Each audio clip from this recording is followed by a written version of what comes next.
Hello guys, नमस्कार। Welcome to online ज्ञान by आनंद। तो मेरे उत्तराखंड के प्यारे साथियों, उत्तराखंड सामान्य ज्ञान का एक और न्यू प्रैक्टिस सेट, वो भी इम्पोर्टेंट प्रश्नों का संकलन के साथ मैं आनंद मेहरा आज आपके समक्ष एक बार फिर से ले आया हूँ।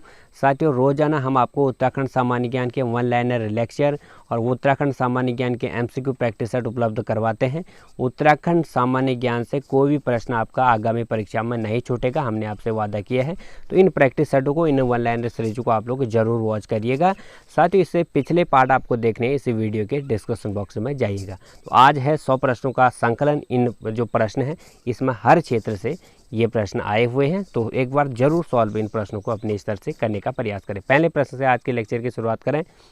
राज्य के पर्वतीय क्षेत्रों की अधिकांशतः मृदा का पीएच मान क्या होता है? तो राज्य के पर्वतीय क्षेत्रों की अधिकांशतः मृदा का पीएच क्या होता है? 5.5 से 6.5 के मध्य।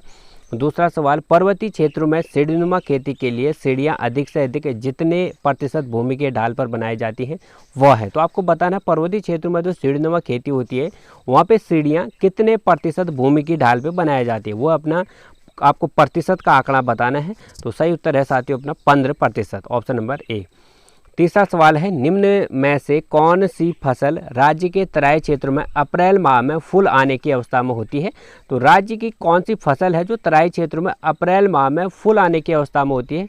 वो हमारी सूर्यमुखी। अगला सवाल, राज्य के पर्वतीय क्षेत्र की कृषि में मानव श्रम का प्रमुख योगदान उपलब्ध कराया जाता है। तो राज्य की जो पर्वतीय क्षेत्र होती है इसमें कृषि में मानव श्रम का प्रमुख योगदान लगभग 60% किसके द्वारा किया जाता है? साथ ही इसमें है महिला कर्मकारों के द्वारा पर्वतीय क्षेत्रों में लगभग खेती बाड़ी जो भी होती है कृषि, वो महिला कर्मकारों के द्वारा ही किया जाता है। पांचवा सवाल, राज्य में दुग्ध और दुग्ध उत्पादनों को किस ब्रांड के नाम से बेचा जाता है? तो राज्य में जो भी दूध से हम आमदनी करते हैं या दुग्ध से बने उत्पादों को हम बेचते हैं तो किस ब्रांड के नाम से बेचते हैं? वो अपना आंचल ब्रांड। 5 का ए। छठा सवाल, जैव कृषि को प्रोत्साहित करने के लिए किस राज्य ने अपने को जैव राज्य घोषित किया है? तो जैव कृषि को प्रोत्साहन मिले इसके लिए एक राज्य ऐसा हमारे भारत देश का जिसने अपने पूरे राज्य को ही जैव राज्य घोषित किया, वो अपना उत्तराखंड राज्य। उत्तराखंड में उगाई जाने वाली फसलों में सबसे महत्वपूर्ण समूह कौन सा है? तो उत्तराखंड में उगाई जाने वाली फसलों में सबसे महत्वपूर्ण समूह आपको बताना है। तो गेहूं, धान, मड़वा और आलू जो है इस समूह में सबसे प्रमुख जो है फसलों में सबसे महत्वपूर्ण समूह है। अगला सवाल, ये आपको 2 कथन दे रखे हैं, इन कथनों के हिसाब से आपको व्याख्या करनी है कि या दोनों कथन सत्य है या एक कथन सही है या दूसरा कथन है या दोनों गलत है। इस तरह से आपको कथनों का आंसर बताना है। पहला कथन है, गढ़वाल में सीढ़ीदार कृषि पारिस्थितिकी है, और कथन आ रहा है, यह पहाड़ी ढालों पर भूमि तथा जल संरक्षण का समुचित उपाय है। दोनों कथनों को हम बात करें साथियों, तो कथन ए तो हमारा सत्य है, कथन आर भी सत्य है, क्योंकि गढ़वाल में सीढ़ीदार कृषि पारिस्थितिकी है और पहाड़ों ढाली पर जहाँ पे भूमि और जल का संरक्षण होता है वहाँ पे यह खेती की जाती है। तो ए आर और दोनों सही हैं, और आर जो है ए की व्याख्या पूरी तरीके से कर रहा है, ये इसका सही उत्तर होगा। Guinness book of world record में अल्मोड़ा दर्ज है। यहाँ पे एक किसान ने 6.6 मीटर ऊंचाई का जोधा उगाने में जो है Guinness book of world record में अपना नाम दर्ज कराया। वो आपको बताना है किसका पौधा था। तो साथियों, गोपाल दत्त जोशी हमारे एक अल्मोड़ा के किसान थे। उन्होंने अपने बगीचे में 6.6 मीटर ऊंचाई का एक पौधा लगाया था। ठीक है, किसका? मिर्च का, इसलिए उनका नाम Guinness book of world record पर नाम दर्ज है। 10वां सवाल, उत्तराखंड में कृषि भूमि मापने का प्रमुख पैमाना क्या है? तो कृषि भूमि मापने का जो पैमाना है उत्तराखंड में वो नाली और मुट्ठी से ही अभी भी भूमि का मापन यहाँ पे होता है। उत्तराखंड में कृषि योग्य भूमि है लगभग, तो कृषि के लिए उत्तराखंड में कृषि योग्य भूमि कितनी है कुल क्षेत्र का? तो कृषि योग्य भूमि है 13%। ठीक है। फिर 12वां है, किस जिले को भारत सरकार ने लीची निर्यात जोन में सम्मिलित किया है? तो लीची निर्यात जोन में सम्मिलित जो जोन है आपको बताना है। तो सही उत्तर है साथियों अपना देहरादून को भारत सरकार ने लीची निर्यात जोन में सम्मिलित किया है। 13वां सवाल अच्छा लग रहा होगा साथियों, बने रहेगा चैनल पे। उत्तराखंड में एक नाली जमीन कितने वर्ग मीटर के बराबर है? तो उत्तराखंड में एक नाली जमीन जो है 200 वर्ग मीटर के बराबर है। कौन सा 2 वर्षीय फसल चक्र उत्तराखंड के वर्षा आश्रित क्षेत्रों में लोकप्रिय है? तो फसल चक्र आपको बताना है उत्तराखंड के वर्षा आश्रित क्षेत्रों में जो लोकप्रिय है। साथियों, धान, मसूर, मक्का और मटर जो है 2 वर्षीय फसल चक्र उत्तराखंड में वर्षा आश्रित के लिए लोकप्रिय है। उत्तराखंड में जो वकार का उपयोग होता है, तो उत्तराखंड में वकार जो वस्तु का प्रयोग किसके लिए होता है, तो खाद्यान्न संग्रह हेतु वकार का प्रयोग किया जाता है यहाँ के लोगों द्वारा। मेथा फसल की रुपाई का समय क्या, तो मेथा जो फसल है उसकी रुपाई का समय उत्तराखंड में हम बात करें तो 15 से 30 जून के मध्य, जो जून 15 और 30 जनवरी के महीने में मेंथा फसल का रुपाई का समय माना जाता है। ऊपरी गंगा नहर का उद्भव स्थान बताइए, तो ऊपरी गंगा नहर का आपको उद्भव स्थान बताना है। ऊपरी गंगा नहर का उद्भव स्थान है साथियों हरिद्वार। 18वां, विकेट संबंधित भूमि बंदोबस्त कब किया गया, तो विकेट बंदोबस्त जो प्रारंभ हुआ 1863 से 73 के मध्य हुआ, 1864 लगभग। राज्य में उत्पादित जो मड़वा है कौंधा अनाज का निर्यात किया जाता, तो यहाँ से हमारे राज्य से मड़वे का आयात कौन करता है, यानी हमारा राज्य कहाँ को, किस देश को मड़वे का, जिसको हम कौंधा भी कहते हैं, उसका निर्यात करता है, तो हमारा उत्तराखंड राज्य जापान देश को साथियों मड़वे का निर्यात करता है। तकनीकी हस्तांतरण योजना के तहत 670 न्याय पंचायतों में फार्मर टू फार्मर्स अप्रोच कार्यक्रम शुरू किया गया था। तो तकनीकी जो योजना है साथियों, इसके तहत ये 670 न्याय पंचायतों के फार्मर टू फार्मर्स अप्रोच कार्यक्रम की जो शुरुआत हुई 2005-2006 में हुई। अगला सवाल, राज्य में चाय की खेती को 1824 में सर्वप्रथम शुरू किसने किया था, तो राज्य में जो चाय की खेती प्रारंभ की 1824 में, उसका श्रेय किसको जाता है साथियों, तो विशप हैबर ने 1824 में चाय की खेती प्रारंभ की राज्य में। अगला सवाल, राज्य में व्यापक स्तर पर चाय की खेती 1835 में किसको प्रोत्साहन किया गया, तो राज्य में व्यापक स्तर के लिए चाय की खेती के लिए 1835 में प्रोत्साहन दिया साथियों, किसको, डॉक्टर रायले को।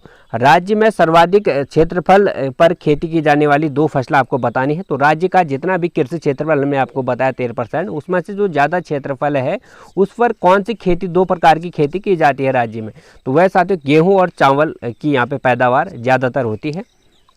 निम्न में किस फसल की खेती राज्य में पहाड़ी क्षेत्रों में की जाती है, तो पहाड़ी क्षेत्रों में जो की जाती है साथियों आपको बताना है, तो इसका सही उत्तर है झंगोरा।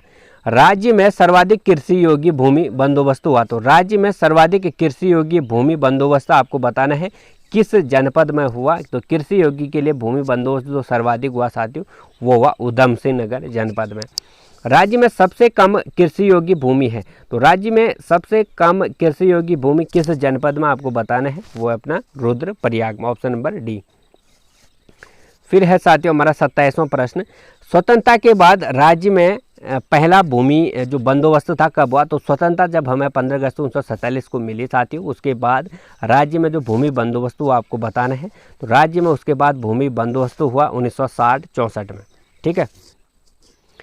कृषि गणना 2010-11 के अनुसार राज्य में कृषि जोतों की कुल संख्या क्या है, तो कृषि जोतों की आपको कुल संख्या बतानी है। 2010-11 के अनुसार राज्य में कृषि जोतों की संख्या है 9,13,000। कृषि गणना 2010-11 के अनुसार राज्य में खेतों का औसत आकार कितने हेक्टेयर है, तो 2010-11 के अनुसार राज्य में खेतों का औसत आकार कितने हेक्टेयर आपको बताना है। तो 2010-11 में जब कृषि गणना हुई साथियों, तो राज्य में जोतों का औसत आकार आपको बताना है कितने हेक्टेयर में है, तो इसका सही उत्तर है 0.89। अगला सवाल, राज्य के पर्वतीय क्षेत्रों में सिंचाई की सुविधा के अनुसार कृषि भूमि को 3 प्रकारों से बांटा गया है, निम्न में कौन उन 3 प्रकारों में सम्मिलित नहीं है। तो आपको बता दें कृषि को 3 भागों में बांटा गया है, वो हमारी तालाब भूमि, उबराव भूमि और इंजरान भूमि। नम भूमि जो है इसमें सम्मिलित नहीं है। जब भूमि अधिक ढालू होती है तो सीढ़ीदार विधि से खेती की जाती है, इन खेतों में जुताई की जाती है। साथियों आपको बता दें जब भूमि जो होती है हमारी उत्तराखंड की अधिक ढालू होती है तो वहाँ पे सीढ़ीदार विधि से खेती की जाती है। तो इन खेतों में जुताई किस विधि से की जाती है आपको बताना है, वो अपनी जुताई की जाती है यहाँ पे बस। राज्य में सर्वप्रथम किस औषधि पौधे की खेती जो है शुरू की गई थी, तो राज्य में सर्वप्रथम किस औषधि पौधे की खेती की गई थी, वो है हमारा बेलाडोना, ऑप्शन नंबर बी। 33वां सवाल, राज्य में जेरेनियम की खेती की जाती है, जेरेनियम का मुख्य उत्पाद आपको बताना है। तो राज्य में जेरेनियम की खेती की जाती है, जेरेनियम का मुख्य उत्पाद आपको बताना है। तो जेरेनियम का मुख्य उत्पाद है सुगंधित तेल, ऑप्शन नंबर सी। अगला सवाल है साथियों हमारा, निम्न में से किन जिलों में चाय की खेती नहीं की जाती है? तो चाय की खेती किन जनपदों में नहीं की जाती है आपको बताना है। हरिद्वार में चाय की खेती नहीं की जाती है। अगला सवाल, राज्य के किस जिले में एक अत्याधुनिक चाय उत्पादन इकाई की स्थापना की गई? तो राज्य के किस जिले में एक अत्याधुनिक चाय उत्पादन इकाई की स्थापना की गई है? तो आपको बता दें साथियों, अत्याधुनिक चाय उत्पादन की स्थापना की गई है बागेश्वर में। राज्य में नई कृषि नीति जारी की गई। तो नई कृषि नीति कब जारी की गई राज्य में? 2011 में। मक्का के उत्पादन में कौन सा जिला प्रथम स्थान पर रखता है? तो मक्का उत्पादन में अग्रणी जो जिला है हमारा वो है अपना देहरादून। चावल का सर्वाधिक उत्पादन होता है। तो चावल के उत्पादन में अग्रणी जो जिला है वो अपना उधम सिंह नगर। राज्य में किस प्रकार के रेशम उत्पादन होता है? तो राज्य का जो रेशम उत्पादन है वो किस प्रकार का होता है साथियों? मलवरी, टसर, मलवरी भी, टसर भी, मूंगा भी, ये जो है रेशम उत्पादन के प्रकार है। ये सभी इसका सही उत्तर है। अभिनव जवाहर योजना किससे संबंधित है? तो अभिनव जवाहर योजना संबंधित है साथियों हमारे चारा विकास से। 41वां सवाल, राज्य में किस स्थान पर अति हिमकृत वीर्य उत्पादन केंद्र की स्थापना की गई है? तो अति हिमकृत वीर्य उत्पादन केंद्र की स्थापना राज्य में कहाँ की जा रही है? Option number C, Shyampur, Dehradun में। ठीक है। अगला सवाल, सेब के उत्पादन के लिए कौन सा जिला प्रसिद्ध है? तो सेब के उत्पादन के लिए आपको बताना है कौन सा जिला प्रसिद्ध है। उत्तरकाशी। निम्न में से कौन जिला चाय उत्पादन हेतु प्रसिद्ध है? तो चाय उत्पादन हेतु प्रसिद्ध जिला है नैनीताल। राज्य में जो समन्वित डेयरी विकास परियोजना कब से चलाई जा रही है? तो राज्य में समन्वित डेयरी विकास जो योजना है, परियोजना है, वो कब से चलाई जा रही है आपको बताना है। तो 2002-2003 से लगभग 2002-2003 से लगभग राज्य में समन्वित डेयरी विकास परियोजना का कार्य चल रहा है। डेयरी शोध एवं विकास संस्थान की स्थापना कहाँ की गई थी? कहाँ की गई है? तो डेयरी शोध एवं विकास संस्थान की स्थापना आपको बताना है। तो डेयरी शोध एवं विकास संस्थान की स्थापना नैनीताल जनपद में की गई है।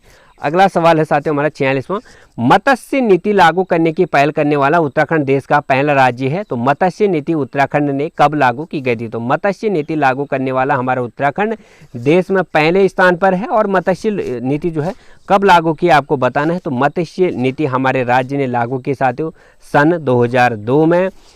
सौंदर्य प्रसाधन तथा इत्र बनाने के उपयोग में आने वाला अफ्रीका मूल का गुलाब जैसा सुगंध युक्त वह कौन सा पौधा है जिसकी खेती राज्य में की जा रही है? तो सुगंध वाला जो खेती की जा रही है, सुगंध गुलाब जैसा सुगंध युक्त पौधे की आपको बताना है वह कौन सा जो पौधा है जिसकी खेती की जा रही है। तो इसका सही उत्तर है जेरेनियम। ठीक है।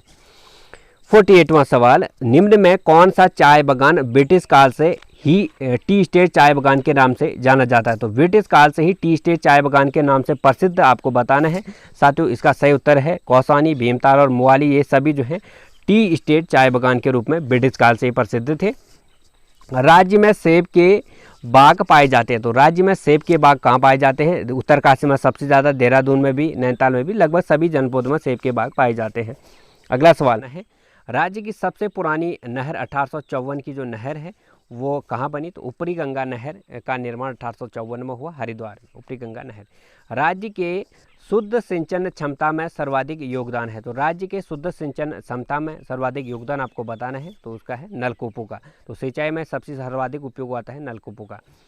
साथियों कुछ और प्रश्न, जोशीमठ ओपी रेलवे जो ओपी रोप वे शुरू कब किया गया था? जोशीमठ ओपी रोप वे की शुरुआत जो है राज्य में कब हुई ये आपको बताना है। तो ये इसका सही उत्तर है अक्टूबर 1993 से। कौन सी नदी केदारनाथ से रुद्रगंगा होते हुए बहती है? आपको बता दें साथियों, केदारनाथ से रुद्रप्रयाग तक बहती है अपनी मंदाकिनी नदी। मंदाकिनी नदी का वहाँ पे संगम हो जाता है रुद्रप्रयाग में अलकनंदा नदी से। तो इस तरह से मंदाकिनी इसके जल प्रवाह को बढ़ाती है अलकनंदा नदी का।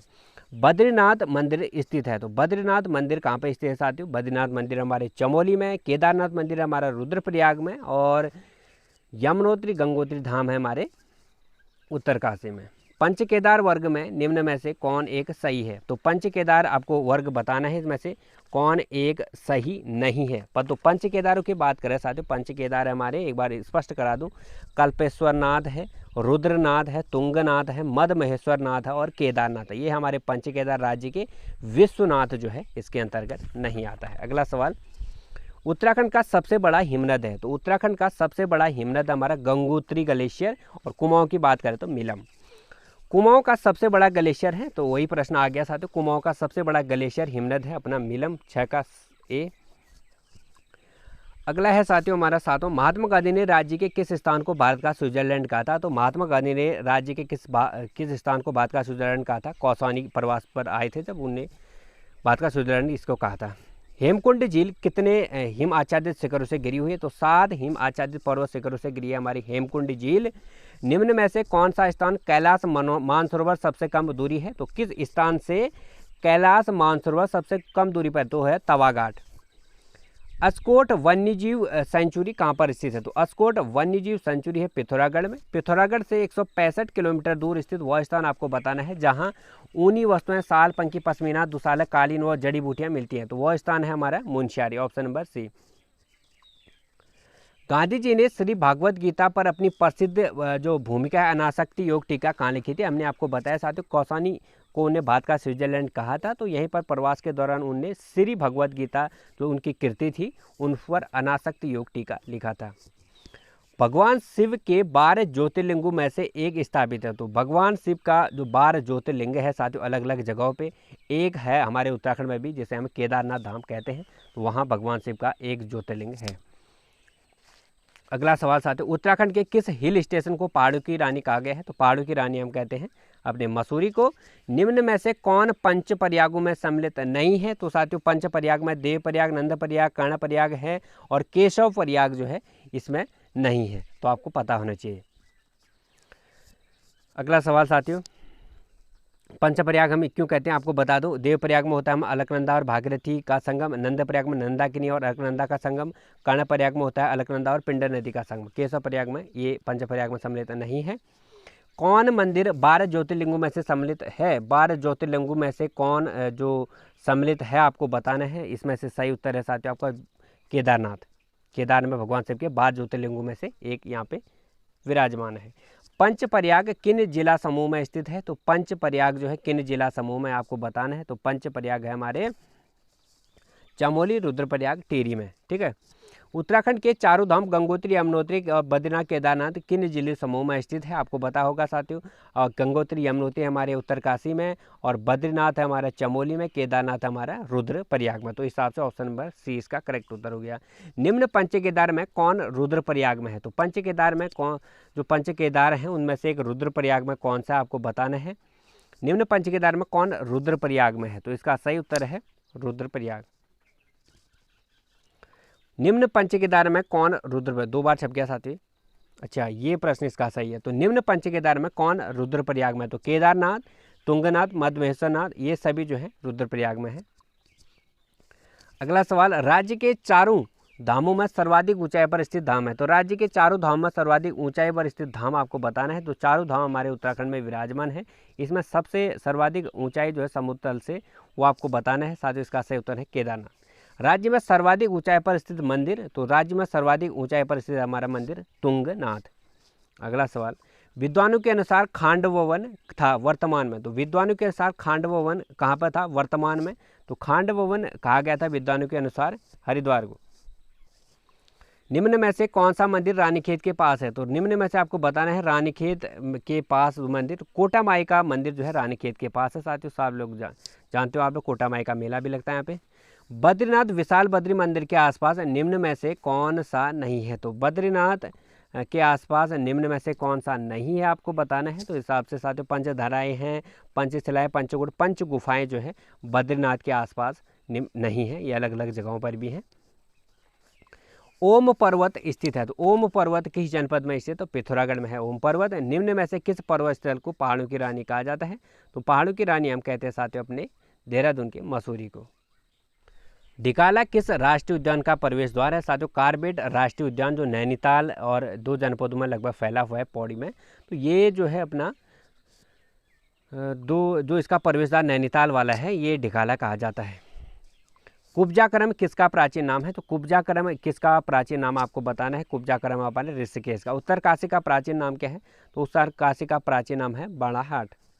प्रसिद्ध सूर्य मंदिर कहाँ पे है? तो प्रसिद्ध सूर्य मंदिर अल्मोड़ा कटारमल में है। वशिष्ठ गुफा कहाँ स्थित है? तो टिहरी में हमारी वशिष्ठ गुफा। बद्रीनाथ धाम राज्य के किस जिले में स्थित है? तो बद्रीनाथ धाम आपको बताना है राज्य के किस जिले में है? चमोली जनपद में। शंकराचार्य का ज्योतिर्मठ कहाँ स्थित है? तो शंकराचार्य का ज्योतिर्मठ आपको बताना है कहाँ स्थित है। तो शंकराचार्य का ज्योतिर्मठ है साथियों जोशीमठ में, तभी ज्योतिर्मठ के हिसाब से इसको जोशीमठ कहा गया। निम्नलिखित में से कौन सा, ताम्रनगी अल्मोड़ा ठीक है, बाल मिठाई का घर नैनीताल मिनी कश्मीर पिथौरागढ़ ठीक है, गायत्री तीर्थ हरिद्वार ठीक है। तो बाल मिठाई का घर हम अल्मोड़ा को कहते हैं। निम्न में कौन सुलिमित नहीं है, तो पुनाड़ जो है रुद्रप्रयाग को कहा जाता है, ये सही है। पुनाड़ जो है रुद्रप्रयाग का उपनाम है। उत्तर का काशी विभांडेश्वर को, उत्तर का वाराणसी बागेश्वर को, पर्यटकों की नगरी मसूरी को।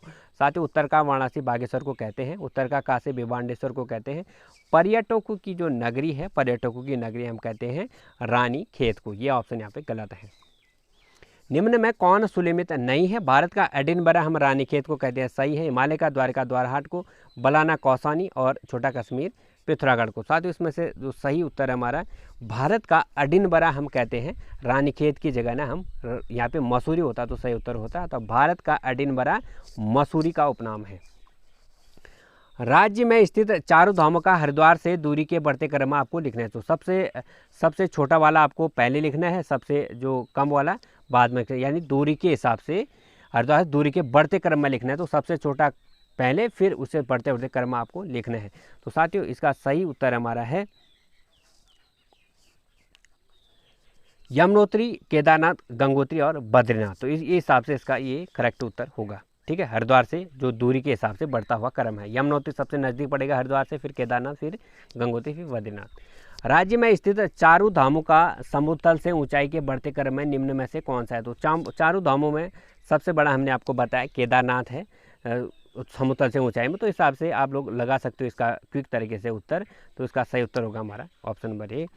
निम्न कुंड में कौन बद्रीनाथ के पास नहीं है। तो बद्रीनाथ के पास नहीं है वाला कुंड हमारा आपको बताना है, वो है ब्यास कुंड। कुछ आपको सवाल और हैं आपके बहुत ही इंपॉर्टेंट वाले, उसको हम आपको बता देते हैं। निम्न मठों में कौन सुलिमित नहीं है। कुछ मठ आपको दे रखे हैं राज्य के, आपको बताना है साथियों कि ये मठ क्या यहीं पर हैं। तो इसका सही उत्तर होना चाहिए काली मठ रुद्रप्रयाग में है क्या, आपको बता होगा साथियों। काली मठ जो है रुद्रप्रयाग में है। केशवराय मठ टिहरी में है क्या, शंकर मठ पौड़ी में है, सही है। ज्योतिर्मठ चमोली में है, सही है। केशवराय मठ टिहरी में न रहकर श्रीनगर रुद्रप्रयाग में है साथियों। केशवराय मठ कहाँ पे है, श्रीनगर पौड़ी जनपद के अंतर्गत जो आता है वहाँ पे है, न कि टिहरी में। तो ऑप्शन नंबर बी इसका गलत उत्तर है। बद्रिकाश्रम के पास नर और जो नारायण पर्वत है, यानी बद्रीनाथ धाम में जो नर और नारायण पर्वत हैं, ये किसको समर्पित हैं। तो नर और नारायण पर्वत है साथियों हमारे अर्जुन और विष्णु को समर्पित। निम्न गुफाओं और जिलों में कौन सुलिमित नहीं है। वशिष्ठ गुफा हमारे टिहरी में, सही है। राम गुफा चमोली में है, सही है। शंकर गुफा और श्रृंगी ऋषि गुफा पर बात करें साथियों, तो इसमें आपका सही उत्तर होगा शंकर गुफा साथियों रुद्रप्रयाग में है। शंकर गुफा हमारे देव प्रयाग में जो टिहरी के अंतर्गत आता है, और सारे उत्तर सही है इसमें। तो देव प्रयाग आपको शंकर गुफा की जगह करना पड़ेगा। हरिद्वार में मनसा देवी मंदिर किस पर्वत पर स्थित है। तो हरिद्वार में जो मनसा देवी का मंदिर है साथियों ऊंची पर्वत पर स्थित, उस पर्वत का नाम है विल्भ पर्वत। हरिद्वार की अधिष्ठात्री देवी हम किसे कहते हैं। तो हरिद्वार की अधिष्ठात्री देवी हम किसे कहते हैं आपको बताना है। इसका सही उत्तर है हरिद्वार की अधिष्ठात्री देवी कहा जाता है अपने किसको, साथ इसका सही उत्तर है मनसा देवी को, ऑप्शन नंबर ए। निम्न में से दौण घाटी कहाँ स्थित है। तो दौण घाटी आपको बताना है कहाँ स्थित है। तो दौण घाटी है हमारी देहरादून में। निम्न में कौन स्थल देहरादून में नहीं है। तो कौन स्थल देहरादून में नहीं है आपको बताना है। फन वैली देहरादून में है, रॉबर्ट्स गुफा है, मालसी डियर पार्क है, हरकी-दून जो है उत्तरकाशी में है।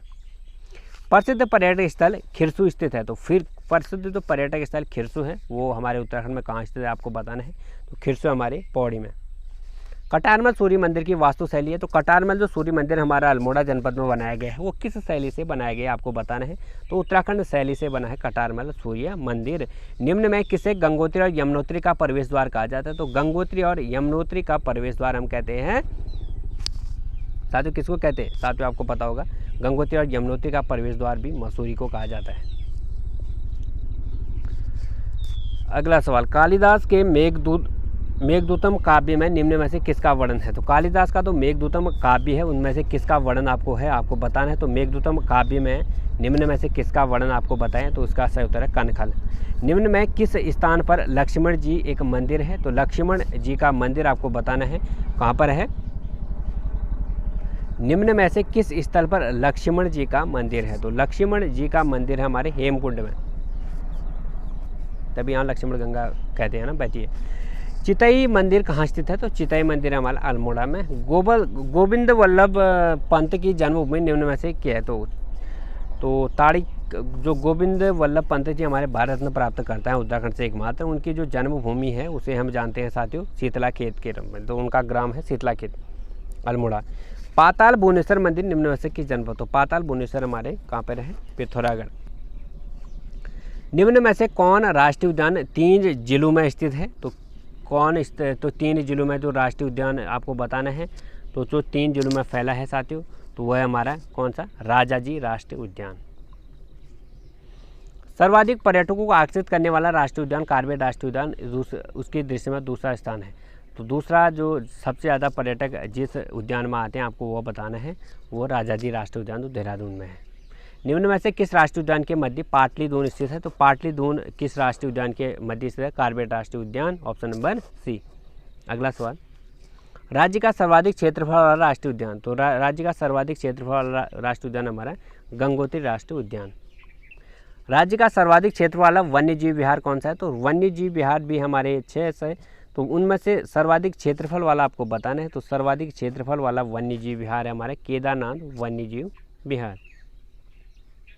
आदिगुरु शंकराचार्य ने बद्रिकाश्रम में स्थापित मूर्ति निकाली थी। तो आदिगुरु शंकराचार्य ने जो बद्रिकाश्रम में स्थित जो मूर्ति थी वो कहाँ से निकाली थी? तो option number Gaurikund, option number 20 का सही उत्तर है। नारदकुंड, नारदकुंड इसका सही उत्तर है। आदिगुरु शंकराचार्य ने बद्रिकाश्रम में स्थापित मूर्ति कहाँ से निकाली थी? नारदकुंड। रघुनाथ मंदिर कहाँ है? तो रघुनाथ मंदिर टिहरी में है साथियों, आप लोग सब जानते हो। महाकाली शक्तिपीठ किस जिले में स्थित है? तो महाकाली जो शक्तिपीठ है पिथौरागढ़ में है। प्राचीन नागनाथ मंदिर किस जिले में है? तो प्राचीन नागनाथ मंदिर आपको बताना है किस जिले में है, वह है चंपावत में। गोलू देवता का मंदिर कहाँ पे है? तो गोलू देवता का मंदिर भी हमारा अल्मोड़ा जनपद में है। ऋषिकेश में स्थित मुनि की रेती किस जिले के अंतर्गत है? तो ऋषिकेश में स्थित जो मुनि की रेती किस जिले के अंतर्गत आती है? तो ऋषिकेश में स्थित जो मुनि की रेती है वो आती है टिहरी में। निम्न में से हरिद्वार का उपनाम नहीं है, शायद हरिद्वार का उपनाम नहीं है वाला बताना है इसमें से आपको। तो सोमनाथ मंदिर, गढ़नाथ मंदिर उपनाम, हरिद्वार का उपनाम नहीं है। प्रश्न ये है साथियों, निम्न में से कौन हरिद्वार का उपनाम नहीं है? शिव की राजधानी, शिव भूमि, उत्तर भारत का केरल या सेतुनगर। तो इसका आपका सही उत्तर है साथियों शिव की भूमि, ये इसका उपनाम नहीं है। उत्तर भारत का केरल, सेतुनगर से हम कहते हैं, शिव की राजधानी भी कहते हैं, शिव भूमि हम इसको नहीं कहते। 68 का बी। निम्न में आपको सुनिश्चित करना है, देवताओं का द्वार हरिद्वार, गंगोत्री यमुनोत्री का द्वार मसूरी, कार्बेट का प्रवेश द्वार ढिकाला, गंगा का द्वार गंगोत्री। तो गंगा का द्वार हम गंगोत्री को नहीं कहते साथियों, गंगा का द्वार हम करते हैं हरिद्वार का उपनाम। तो इस हिसाब से आपके सारे प्रश्न हो गए साथियों और आपको फैक्ट भी मालूम चल गई। कैसी लगी क्लास हमें जरूर बताएं, नए हो तो सब्सक्राइब करें और आपको पिछले पार्ट इस सीरीज के देखने हैं तो जाएगा इसी वीडियो के डिस्क्रिप्शन बॉक्स में। मैं मिलूंगा ऐसी सीरीज के एक न्यू पार्ट के साथ आपके समूह। तब तक के लिए अपना ध्यान रखिए और देखते रहेगा ऑनलाइन ज्ञान बाय ज्ञान। Thank you.